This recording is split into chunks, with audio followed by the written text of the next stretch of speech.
hello' viewers আজি মই তোমালোকলৈ লৈ আনিছোঁ এক্সেলৰ আৰু এটা নতুন ভিডিঅ' য'ত মই কৰি দেখুৱাম এক্সেলত আমি কেনেকৈ ডেটা এনালিচিছ কৰিব পাৰোঁ ডেটা চামাৰী ৰিপৰ্ট বনাব পাৰোঁ ঠিক আছে কোনখন স্কুলৰ পৰা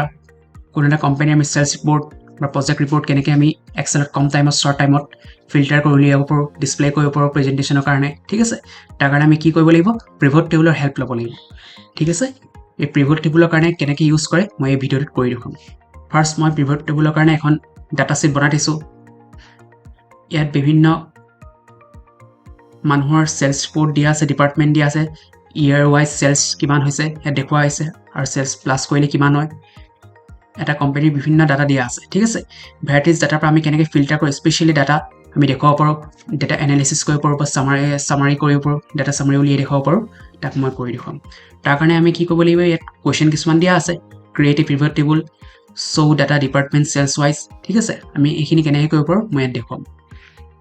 ফাৰ্ষ্ট এইখিনি কৰিবলৈ কি কৰিব লাগিব আমি পিভট টেবুলৰ হেল্প ল'ব লাগিব পিভট টেবুলৰ হেল্প লোৱাৰ আগতে আমি কি কৰিব লাগিব ফাৰ্ষ্ট আমাৰ কমপ্লিট টেবুল ডাটা আৰু টেবুলখন বা লিষ্টখনত যিমান ডাটা আছে ফাৰ্ষ্ট গোটেই টেবুলখন চিলেক্ট কৰিব লাগিব দেখিছা মই চিলেক্ট কৰিছোঁ চিলেক্ট কৰাৰ লগে লগে হাইলাইট হৈ গ'ল চিলেক্ট হোৱাৰ পিছত আমি কি কৰিব লাগিব ইনচাৰ্ট টেবুলত যাব লাগিব হোমৰ কাষতে থকা বা হোমৰ সাইডত থকা ইনচাৰ্ট টেব আছে তালে যাম ঠিক আছে ইনচাৰ্ট টেবটোত আমি ক্লিক কৰিম ইনচাৰ্ট টেবত ক্লিক কৰাৰ লগে লগে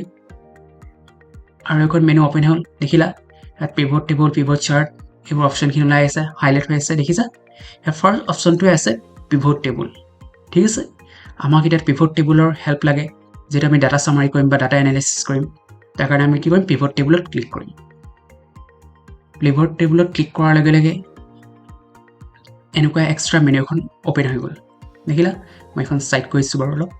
সাইড কৰাৰ লগে লগে দেখিছে ইয়াত ব্লু কালাৰ হাইলাইট হৈ আছে চিট ৰেঞ্জ এইটো চিট ৰেঞ্জ হৈছে আমাৰ টেবুলখন আমি চিলেক্ট কৰিলোঁ কমপ্লিট এৰিয়াটো ইয়াত আমি অকণমানো ইফাল সিফাল নকৰোঁ যদি অলপ ইফাল সিফাল হৈ যায় আমাৰ ডাটা ৰং হ'ব পাৰে ঠিক আছে মিছমেচ হৈ যাব পাৰে সেইকাৰণে আমি একজেক্ট ডাটাটো সেইটোৱে ৰাখিম কেতিয়াবা আমি কাটিও আকৌ টেবুলখন চিলেক্ট কৰিব পাৰোঁ কেতিয়াবা প্ৰব্লেম হ'লে তাৰপিছত নেক্সট কথাটো মন কৰিবলগীয়া হ'ল তলত আৰু এটা অপশ্যন আছে বাকী আমাৰ কৰিবলগীয়া আৰু একো কাম নাই ফাৰ্ষ্ট আমাৰ ৰেঞ্জটো চিলেক্ট হৈ আছে অলৰেডি আমি তেনেকৈ ৰাখিম ইয়াত হাইলাইট হৈ আছে ৰেঞ্জটো তাৰপিছত আমাৰ নেক্সট ইয়াত নিউ ৱৰ্কশ্বিট আৰু এক্সিষ্টিং ৱৰ্কশ্বিট যদি আমি বেলেগ এখন ৱৰ্কশ্বিটত কৰিব বিচাৰোঁ আমি নিউ ৱৰ্কশ্বিট চিলেক্ট কৰিম এক্সিষ্টিং ৱৰ্কশ্বিট আমি ইউজ কৰিলে কি হ'ব আমাৰ যিখন টেবুল বনোৱা হৈছে তাৰ কাষতে বা ছাইডতে অ'পেন হৈ যাব কিন্তু আমাৰ ডাটা মিছমেচ হোৱাৰ প্ৰব্লেম নহ'বলৈ আমি কি কৰিম নিউ ৱৰ্কশ্বিট এটা অ'পেন কৰিম ঠিক আছে নিউ ৱৰ্কশ্বিট অপশ্যনটো চিলেক্ট কৰিলোঁ তাৰপিছত আমি অ'কে বুটামটো ক্লিক কৰিম অ'কে বুটাম ক্লিক কৰাৰ লগে লগে আমাৰ চেঞ্জ হৈ গ'ল দেখিলা ভিউটো টেবুলখন আঁতৰি গ'ল কিন্তু টেবুলৰ কিছুমান ডাটা ইয়াত ওলাই আছে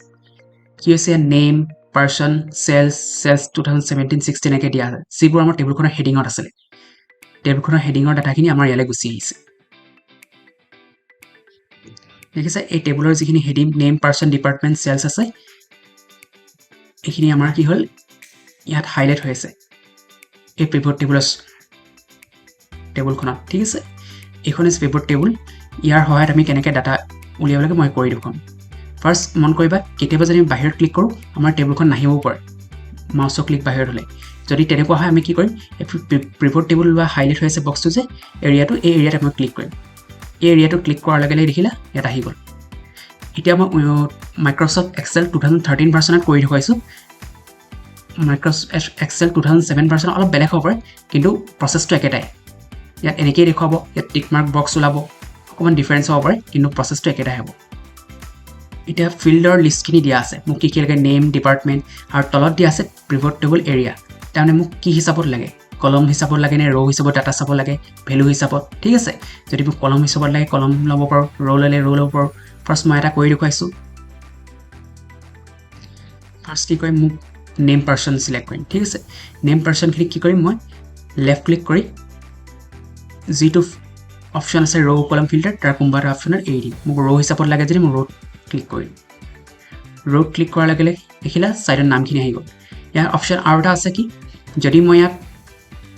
ছাইডতে ক্লিক কৰোঁ তেতিয়াও মেনু এখন ওলায় মোক কি হিচাপত ৰিপৰ্ট ফিল্টাৰ কলম ফিল্টাৰ এড ভেলু এই অপশ্যনটো মই ক্লিক কৰিলে অপশ্যনটো তালৈ চেঞ্জ হৈ যাব পাৰে দেখিলা এতিয়া মই ফিল্টাৰ অপশ্যন ক্লিক কৰিলে ফিল্টাৰলৈ গুচি গ'ল ঠিক তেনেকৈ মই কি কৰিম যদি মই ইয়াৰ পৰাও চেঞ্জ কৰিব পাৰোঁ ফিল্টাৰ অপশ্যন পৰাও ৰোট লৈ যাব পাৰোঁ ড্ৰেগ কৰি পেলাই মাউচৰ ক্লিক লেফ্ট ক্লিকটো কৰিম অট'মেটিক ইফালে লৈ যাব পাৰোঁ ঠিক আছে ঠিক তেনেকৈ মই যি ডাটা লাগে ইফালে ইফালে মুভ কৰিব পাৰোঁ সদায় মন কৰিবা কলমছ আৰু ৰোত ফিল্টাৰত আমাৰ টেক্সট ডাটা যিবোৰ আমাৰ নেম ডিপাৰ্টমেণ্ট এইবোৰ আহিব আৰু ভেলুত আহিব নাম্বাৰ যিবোৰ আমাৰ নাম্বাৰছ থাকে ৰুপিজ থাকিব ইয়েৰ থাকিব টোটেল চেলছ এইবোৰ থাকিব এইবোৰ চব ভেলুছ আহিব যিবোৰ নাম্বাৰছ কেলকুলেশ্যন কৰিম ঠিক আছে এতিয়া মই নেম আৰু পাৰ্চনটো ফিল্টাৰ ৰাখিছোঁ কাৰণে ওপৰত এনেকৈ ওলাই আহিছে ঠিক আছে ফাৰ্ষ্ট আমাৰ এইবোৰ বস্তু যিবোৰ আমাৰ ডিপাৰ্টমেণ্ট চেলছ এইবোৰ থাকি সদায় আমি ৰ' ডাটা ৰাখিম তেতিয়া আমাৰ টেবুলখন বনাবলৈ ইজি হয় বা বুজিবলৈ সহজ হয় মই ৰ' ডাটাত লিখিলোঁ ৰ' ডাটাত লিখালৈকে কি হৈছে আমাৰ হেডিংবোৰ নেম অমৃত দীপক মনোজ এই নেমখিনি হৈছে আমাৰ ৰ' ডাটা তাৰমানে ৰ' আমাৰ পথালিকৈ ওলাব এইটো ফৰ্মেটত ওলাব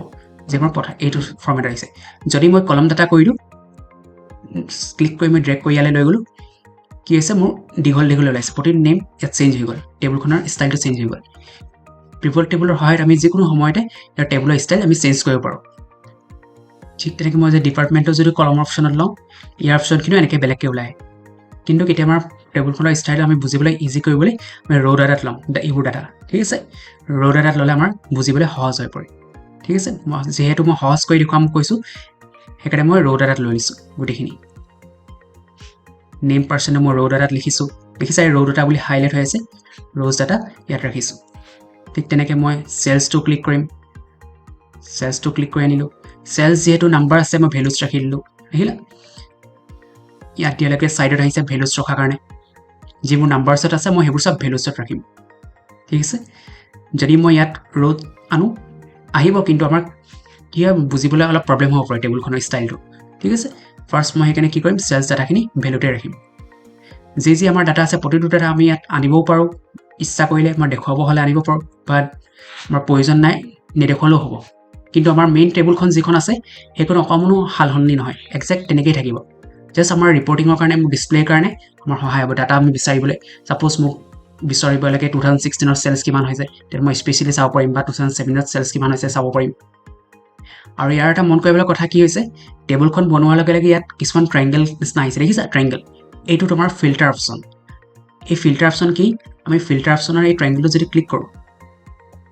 ইয়াত কিছুমান ডিপাৰ্টমেণ্ট দিয়া আছে ক্লিক কৰিলে দেখুৱাইছে চিলেক্ট অল অপশ্যন আহিছে প্ৰথমে মই চিলেক্ট অল অপশ্যনটো আঁতৰাই দিম টিক মাৰ্কটো আঁতৰাই দিলোঁ তাৰপিছত ছাপ'জ মই অকল ইলেক্ট্ৰনিক্স ডিপাৰ্টমেণ্টৰ মানুহখিনি চাব লাগে পাৰ্চনছখিনি চাব লাগে কি কৰিম মই ইলেক্ট্ৰনিক্সত ক্লিক কৰিম ইলেক্ট্ৰনিক্সত ক্লিক কৰি পিনে অ'কে কৰি দিলে অকল ইলেক্ট্ৰনিক্সখিনি ওলাই থাকিব চিলেক্ট অল প্ৰথম ইলেক্ট্ৰনিক্সত ক্লিক কৰিম দেখিলা অকল ইলেক্ট্ৰনিক্সখিনি ওলাই আছে ঠিক তেনেকৈ মই স্পেচিয়েলি যিটো চেলাৰ চাব বিচাৰোঁ মোক যদি ফাৰ্নিচাৰ লাগে ফাৰ্নিচাৰটো চাব পাৰোঁ ফাৰ্নিচাৰটো ডাবল ক্লিক কৰি দিলে অকল ফাৰ্নিচাৰখিনি ওলাব তেনেকৈ প্ৰতিটো ডাটা মই ফিল্টাৰ কৰি চাব পাৰোঁ এতিয়া মোক যদি আকৌ চেলছৰ কাৰণেও লাগে তেনেকৈ চেলছৰ কাৰণেও মই স্পেচিয়েলি চাব পাৰোঁ যি লাগে মোৰ ডাটাখিনি ফিল্টাৰ কৰিব পাৰোঁ লাষ্টত ফিনিচিঙত মই গোটেইখিনি অল কৰি পেলাই অ'কে কৰি দিম গোটেইখিনি ডাটা ছেম আহি গ'ল দেখিলা মোক কোনো ডিলিট নকৰাকৈ বা কাট নকৰাকৈ একেখন চিটতে মই চেঞ্জ কৰিব পাৰোঁ মোৰ ডাটা যদি ৰিপৰ্ট লাগে এটা এনুৱেল এৰৰ কিমান চেল হৈছে মই অকল যদি চাওঁ 2016ত কিমান চেল হৈছে বা 17ত কিমান চেল হৈছে স্পেচিয়েলি চাব পাৰোঁ মই ছাপ'জ আকৌ এটা কৰি দেখুৱাইছোঁ 16টো আঁতৰাই দেখুৱাইছোঁ ঠিক আছে যদি মোৰ ইয়াৰ পৰা কোনোবা এটা ফিল্ড আঁতৰাব হয় কি কৰিম ফিল্ডটোত ক্লিক কৰিম ছাপ'জ মই ফিল্ডটো ফাৰ্ষ্ট ফিল্ডটো আঁতৰাম 2016টোৱে বা 17টোৱে ক্লিক কৰিলোঁ ক্লিক কৰাৰ পিছতে ৰিমুভ ফিল্ড অপশ্যন এটা আছে দেখিছা এই ৰিমুভ ফিল্ড অপশ্যনটো ক্লিক কৰি আঁতৰি যাব দেখিলা 2016 ডাটাখিনি আঁতৰি গ'ল মোক যদি অকল লাগে টোটেল চেলছটো আঁতৰাই দিব অকল 16ৰ চাব লাগে ঠিক তেনেকৈ মই পিছৰ 2016 প্লাছ 17টো ৰিমুভ কৰি দিম ৰিমুভ কৰি দিলে অকল 2017তে থাকিলে এনেকৈ মই যিখিনি ডাটা ডিছপ্লে কৰিব লাগে বা ৰিপৰ্টৰ লাগে মই ৰিপৰ্টটো বনাব পাৰোঁ ঠিক আছে নেক্সট এতিয়া কি হ'ল আমাৰ এই টেবুলখন ডিজাইন কৰিব লাগে ডিজাইনৰ কাৰণে আমি কি কৰিম ওপৰত দেখিছা য'ত আমি হোম ইনচাৰ্ট পাইছিলোঁ তাৰে শেষত এটা ডিজাইন অপশ্যন আছে এই ডিজাইন অপশ্যনলৈ যাম এনেই আমাৰ ডিজাইন অপশ্যন নোলায় যেতিয়া মই টেবুলখন বনাম টেবুলত ক্লিক কৰি থাকিম বা টেবুলখন থাকিব তেতিয়াহে ওলাব মই টেবুলত ক্লিক কৰাৰ লগে লগে দেখিছা ডিজাইন অপশ্যনটো আহিছে এই ডিজাইন অপশ্যনত গ'লোঁ ক্লিক কৰিম ঠিক আছে ক্লিক কৰাৰ পিছত মোক ইয়াত কালাৰ লাগে কালাৰৰ কাৰণে মই ইয়াত অপশ্যন কিছুমান দিয়া আছে দেখিছা যিকোনো অপশ্যন ল'ব পাৰোঁ মই এনেকুৱা ফৰ্মেট লাগিলে এনেকুৱা ফৰ্মেট ল'ব পাৰোঁ এনেকুৱা ধৰণৰ চিলেক্ট কৰিলোঁ যদি মোক ইয়াতকৈ বেলেগ ধৰণৰ কালাৰ লাগে মই ছাইডৰ ট্ৰাইংগলটো ক্লিক কৰিম অৰেঞ্জ গ্ৰীণ বহুত ধৰণৰ ফৰ্মেট আছে দেখিছা হাইলাইট হৈ গৈছে টেবুলখনৰ কালাৰ যিটো ফৰ্মেটে লাগে মই চিলেক্ট কৰিব পাৰোঁ মই এইটো ৰাখিয়ে দিছোঁ নেক্সট আৰু আছে ব্লেংক ৰ' ৰিপৰ্ট লেআউট এই অপশ্যনকেইটা আমি এইবোৰ ইউজ কৰি কিছুমান বস্তু কি আউটলাইন ফ্ৰম কৰিব পাৰোঁ টেবুলৰ ঠিক আছে মই টেবুল ডাটা ফিল কৰি দেখুৱালোঁ ইয়াত আৰু এটা প্লাছ পইণ্ট আছে কি আমি কোনো ইয়াত প্লাছ নকৰাকৈ অট'মেটিক গ্ৰেণ্ড টোটেল ওলাই গ'ল দেখিলে যিকোনো কাম আমি সহজতে পিভট টেবুলৰ সহায়ত কৰি দিব পাৰোঁ আমাৰ ডেটা এনালাইচিছ ডেটা চামাৰীৰ কাৰণে পিভট টেবুল ইউজ একেবাৰে আমাৰ সহজ কৰি তোলে এতিয়া মই এইখন টেবুলত চেঞ্জ কৰিলে ভাবিলে তোমালোকে এইখন টেবুলটো চেঞ্জ হ'ব পাৰে কিন্তু তাত আমাৰ একো চেঞ্জ নহয় যেখন ফাৰ্ষ্ট ৰ ডাটা আছিলে পিভট টেবুল সেইখন আমাৰ সেম একেই থাকিব এক্সেক্ট থাকিব খালি আমাৰ যিটো ডাটা চামাৰী বনাইছোঁ তাতে আমাৰ চেঞ্জ হৈছে আৰু প্ৰেজেণ্টেশ্যনৰ সময়ত ডিছপ্লে সময়ত আমি ইউজ কৰিব পাৰোঁ এইখন ডাটা ঠিক আছে আৰু মন কৰিবা যে মই এইটো 2013 ভাৰ্চনত দেখুৱাইছোঁ MS Excel ইয়াত অকণমান ডিফাৰেঞ্চ হ'ব তোমালোকৰ 7ত কৰিলে বা